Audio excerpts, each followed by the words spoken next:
Hi, I'm Michael Cunningham, and today we're going to be talking about learning targets. Learning targets are goals that you set for your students. So basically, you can have these goals, um, you can have them for units or even small lessons. Now, there are 5 types of learning targets. There's knowledge, which is basically factual information. So, which means an example of this is having your students identify nouns and verbs in a sentence.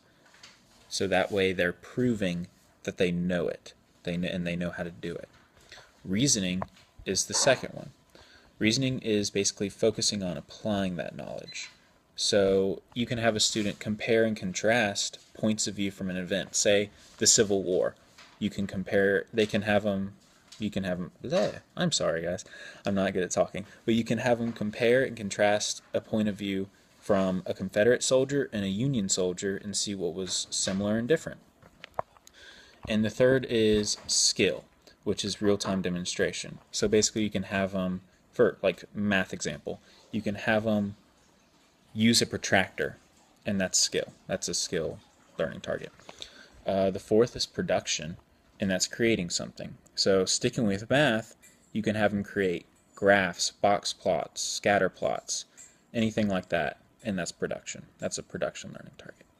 And the fifth, and my actually favorite, is disposition, and that is reflecting the attitudes and feelings of the students. So when you have a student that is choosing to read a book on a certain subject, not because it's required, but because they want to learn more about something, that's disposition. Now let's use knowledge and reasoning as an example, okay, for something you want to do. Let's say we're talking about World War II, and we want to set learning targets for our students. Now for knowledge, what would we do? We want them to know about the leaders of World War II, of course. So we can have that as our knowledge learning target. We can tell them about Stalin, Churchill, Roosevelt, Hitler, and that consists of factual information. Those were the leaders of their respective countries. And so another one is reasoning, and we want to focus on applying knowledge. So we can ask them, why was D-Day necessary? And what was the purpose of it? Well, for those who don't know, it was to open a second front against the Germans and to liberate France. And so that's reasoning.